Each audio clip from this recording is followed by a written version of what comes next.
Good evening, Bayview Mac Race fans. I'm Dobbs Davis with the Monday evening race analysis show here. We are looking at all the boats have finished across the finish line. They're in Mackinac Island, most of them. We'll come back a little later and say who isn't and why. So I thought I'd use this show to sort of look at where the class leaders were in their respective classes through the race and see what the winning moves may have been for them in order to get the prizes they're going to get tomorrow for winning their classes. I am in the Cove Island course now, and we will illuminate the leader of this class. That's Bob Hughes' boat, Heartbreaker. So just turn them on, and we will go back in time and see what it was that they did. So all the Class A boats came off the start with a lot of speed, heading out initially toward the toward the Canadian shore. These three boats, Heartbreaker, Phil O'Neill's Natalie J, and Mockingbird, are glued together for this entire race. So it's worth saying that because they were racing each other more than anybody else. Everybody else is certainly slower through the water, and their focus amongst these three is who's going to beat who amongst that three. They're GL52s. They sail throughout the entire season in this race and many others. So they know each other well, and they're great rivals. And I think that's what's helped them win not only the class, but actually I think in overall corrected time they've done pretty well. Anyway, so let's look at see how this worked out during this race on the track. A few jibes. This is interesting. They went in close to the Canadian shore there, and then went back out. Then jibed back in. Went through the gate. Started extending on their rivals. Hit a wind hole there. With Heartbreaker, they stuck pretty close to the rum line, whereas, let's go back to here. Whereas right about here is where Mockingbird and Natalie J were up above rum line to the north, and may have gotten ahead of them there, but then tacking in here. So the wind went light, the wind went to the right, they got headed, and now had to play this like a windward leg. Coming up along the shoreline, probably tack for tack, just covering each other and trying to break free. Now, in the elapsed time, I think it was Mockingbird that crossed the line first, but only a couple of minutes ahead of Heartbreaker, and Heartbreaker has a slightly slower rating, so they prevailed in corrected time. So that's the story for Class A. Let's look at Class B. The winner in Class B was Tim LaRiviere's Eagle 1. Let's go find them. There they are. All right. So going back in time toward the start. Off the start pretty well. Now, Eagle 1, by the way, it's not a race boat. It's definitely a cruiser racer. Lots of interior, but also lots of sail area. Brand new boat, and the team is a team that's been together for a while, but this boat is new to them, so they're still learning the boat. Their tactician Wally Cross has been really instrumental in getting them up to speed fast. Here, it's showing to me that they've got a pretty good handle on their angles and their speed relative to their rivals in this class. A couple of jibes in there. And now this kind of long fetch. This, I think, was a key move. Maybe there was a little header that they had that allowed them to soak down and be straight on rum line. But I think that was really important because they just sail less distance. If you're not planing and if you're not gaining anything by going one side or the other, staying close to rum line can be a real advantage. And I think that could have been a key move for them in this race. And there's another one coming up that we'll see here in a moment. Little light patch there getting around that island. It's extending into the shore. The rival's doing the same. And then here's something interesting that happens. They break. So their rivals are up in here, close to the shoreline, and they opt to go down to the south on the course, pretty far actually, before they dig back. But that move actually worked out pretty well because I think the others had hit some wind holes in the middle, whereas they were able to maintain their speed and then come into the finish and finish, I think, pretty comfortably in corrected time, if I recall. So good job for the Eagle One team. We'll look now at Class C. And the winner in Class C was J111, no surprise. So we'll see what they did. There were a few other J111s in this class, so like other classes that we'll see soon, boats of similar type racing against each other, that always makes for a very intense competition, and everybody gets the most out of their boat, even though they're racing under handicap, and there could even be slight differences in handicap between boats of similar type for a variety of different reasons. They still are racing hard, so pretty close there on the Canadian side, but they're all also very close tactically coming down this leg and getting through the gate in a bunch. Looks like they may have had a slight speed advantage to be just marginally ahead of the others. I mean, they're very close with the top three boats in there. I think that's Pterodactyl, especially. They've been sparring with them. They got away there, and then just like Eagle One, they split here for some reason, hit a little wind hole, but then got some kind of shift. The others kind of stopped, and then they came back across with pressure and led into the finish. So that's the story for the No Surprise team. Class D. Class D was won by Hot Ticket. Hot Ticket, there they are. That's a J120, owned and sailed by the Kirkmans. They are this whole J120 group at Bayview are really intense rivals. They race against each other all the time and have been for years. What I think a key move for them is in this initial part up in the leg, a couple little jibes. You notice that they sail fairly deep angles. Is they seem to have just a little bit of a speed edge to be able to get out in front of the position and then just cover everybody. Now, the others got really close there, come into the gate, do a nice job of getting around the gate. It would seem like a drag race, except here comes the wind shift. And that pushes them over toward the shore. They come in close there, but again, those three boats in the lead are just glued together.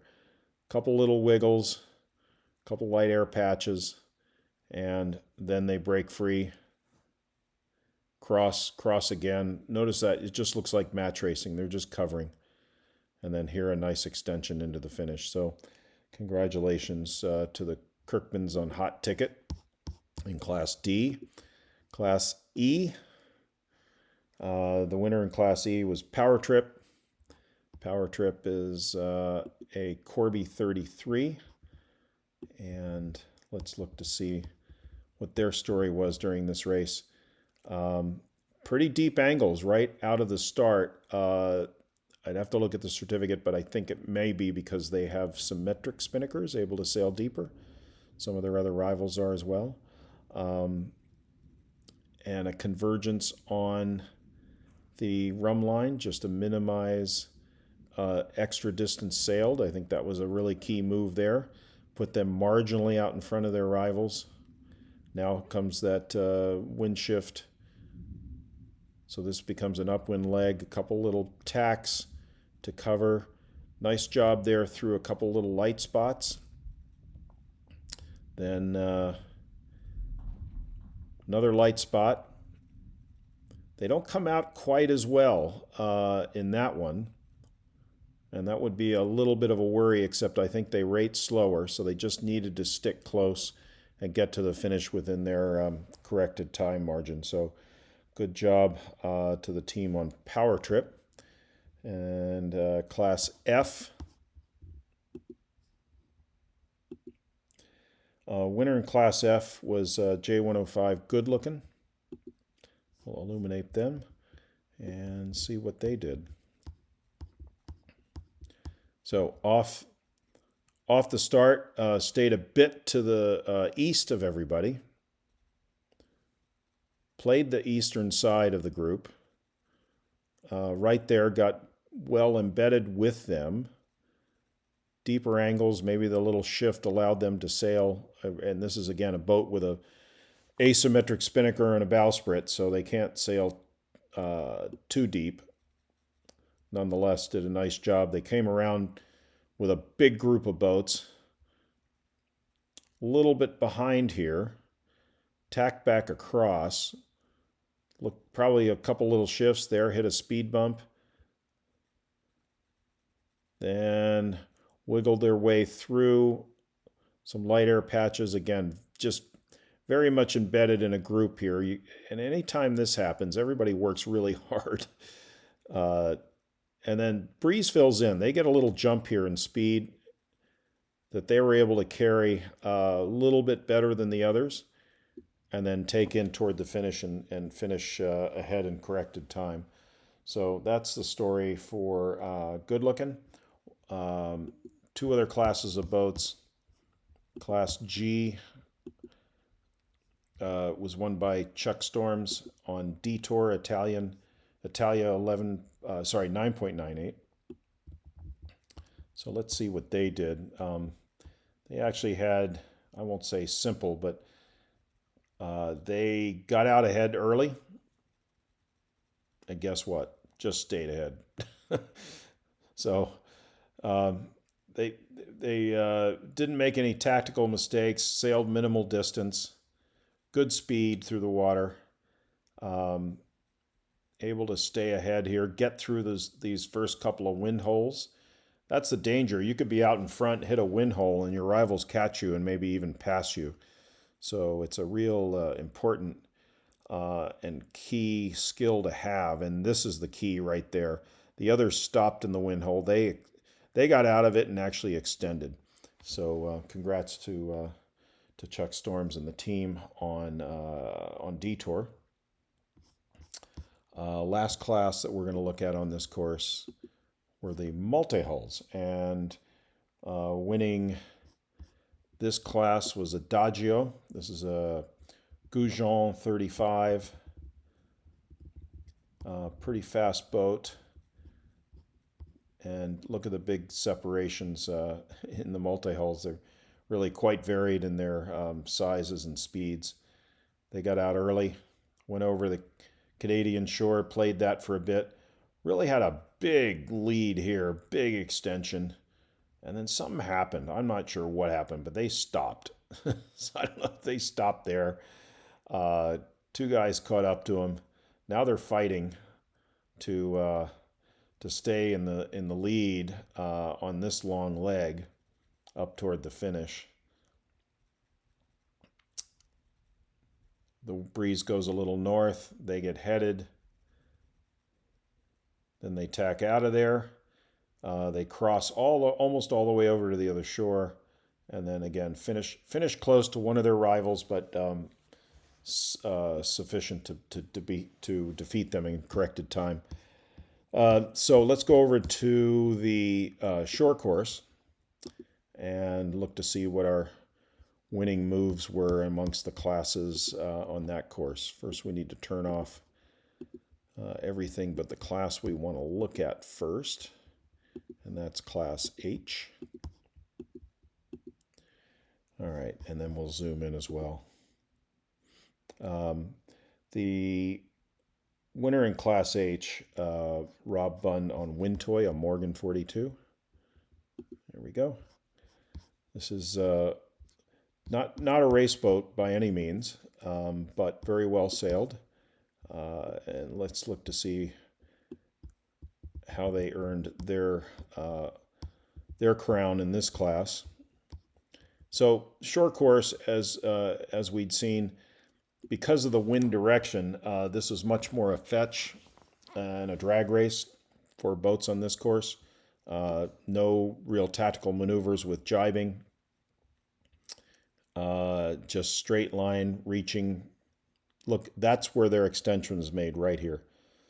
A little bit of waterline length, speed edge on their rivals, lead them around the corner, extend a little more. Look how everybody else stopped. Something happened there where the wind toy just vaulted out in front. Everybody else got stopped. Now they got stopped, but they got through that bump and were able to maintain the lead into the finish. So nice job on the wind toy for Class H. Class I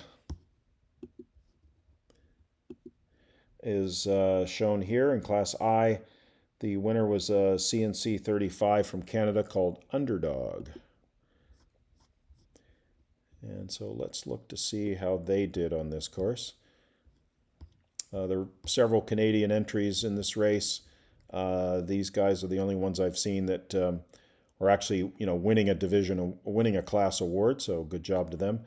A little bit like Wind Toy, although they take their lead early in the race. Stuck close to shoreline, minimize the distance. CNC 35. This is not a new design for sure. And then they just stuck to it. A little bit of a wind hole there that they, just like Wind Toy, they punched through it. A little better than the others. Now they got headed, have to come out, and I would say a pretty good lead at that stage of the race. And then they went on to win. So good job for the Underdog team. Next class we're going to look at is Class J. And this class was won by a Riptide, one of the smallest boats in the fleet. Riptide is Express 27, which is a pretty lightweight, fast design from the West Coast. And it's kind of interesting because when you look at them here amongst the others, it's curious to me because in a what should have been a drag race and waterline advantage, I'm not quite sure how they were able to stay where they were, being a small light boat. And this will become apparent here on the long leg. They start to lose out to their larger rivals. Now, part of that could be sail changes and maneuvers. Remember, they're double handing. So, each maneuver that involves a sail change or even a tack or a jibe is going to be more expensive with only two people than with a full crew. But this is a fetch. So maybe there was some sail change or something. Wind hole there, doing circles. Quite far behind now. Went into shore looking for some breeze. Got some here. And then I think caught up and closed the margin nicely. So I think it's in that part of the course where they came back from possible disaster and hitting that wind hole, stuck with it, and made it to the finish. So good job for the Riptide in Class J in the double-handed division. Cruiser Racers. This is Class K. This is first 36.7, and that class was won by a boat called Undaunted. Now, 36.7s are quite a competitive class in the other lake. I know the Chicago fleet is quite competitive. They race against each other all the time as one designs. I think there's a few of them here too, and so you can see they're pretty tightly packed. And on what should be a drag race, ends up being a lot of maneuvers. Now, one thing that's curious to me is, and I think to the benefit, and this was a key move for the Undaunted team, is minimizing the distance, is staying here along the shore, minimizing distance. This is just a long reach. There's no real advantage to going out. I'm not quite sure why the others did that. So that allowed them to keep tight with the leaders boat for boat. And now come the wind holes. They caught up to everybody in that hole, and that got them back in the game. And in fact, pushed them up in the top three. So that play in the wind hole, combined with less distance and a couple little moves there toward the end of the race, I think is what got them the crown in Class K. Class L was won by a CNC 41 called Stalwart. Class M, and Oceanus 400 called Seagoing. So I'll just make mention of that because we're running a little short of time and want to talk about one other thing in this show, and that is this. What is this? This is the tracker for the Ultramac race. What's happening here is 10 boats that were on the Cove Island course opted to sail through the finish line at Mackinac Island and just keep going. So they're headed west. I'll zoom in a little to show this. Excuse me. They headed west, south through Gray's Reef, and then southwest down here past the Manitous, Sleeping Bear Dunes, and they are headed to Chicago. The combination of the Bayview race and this leg is called the Ultramac. 10 boats are doing it. The outright leader at the moment is Hooligan, TP52. Not surprising they'd be punched out ahead. The next, if we pull that out, next in corrected time is Elbow Room. They are a J122, pretty well sailed, followed by Pomfret. Interesting aspect of Pomfret, it's Pogo 50, is that they have asked for some redress time because they were involved in a rescue on Saturday with a man overboard incident that happened at the start. There were 2 incidents. There's a few boats that are asking for time taken off of their elapsed time based on the time they took in the rescue efforts. So we'll see where Pomfret is now. Then therefore will not be reflective of what their final elapsed and corrected times will be, depending on how much redress they get on the course. So with that, and then what are these guys facing? Actually, let's go back a little bit. That's where they are now. That's the current wind. So kind of blue-greens, which means 10, 12 knots of wind, still out of the southerly direction. If we scroll forward in time to tomorrow morning, that wind's going to pick up. That'll be relevant for the boats that are up here, up in this part of the lake, so windier in the north part of the lake. But by that time, these guys will be further down the lake, excuse me, and Hooligan will be closer to Chicago in the finish. Midday tomorrow. Wind pretty windy up at the top, up in the north half. But it's still all upwind. So they've got a long race ahead of them. I don't see a lot of reaching or running like they had in the Bayview race, but good on them for sailing these 548 miles in the Ultramac. And by the end of the week, they're going to turn around and race back up from Chicago in the Chicago Mac race. So all in all, it's close to 900 miles of offshore racing on the lakes. It's pretty impressive for those teams, and my hat's off to them. So with that, I want to bid you adieu for the evening and check in with you tomorrow. We will be, we'll be giving one other kind of wrap-up show tomorrow to give a final analysis. And I thank you for tuning in. I thank National Fleet Services and VanTol and Vitelli Insurance Group for supporting these programs. So I'll sign off for now. This is Dobbs Davis.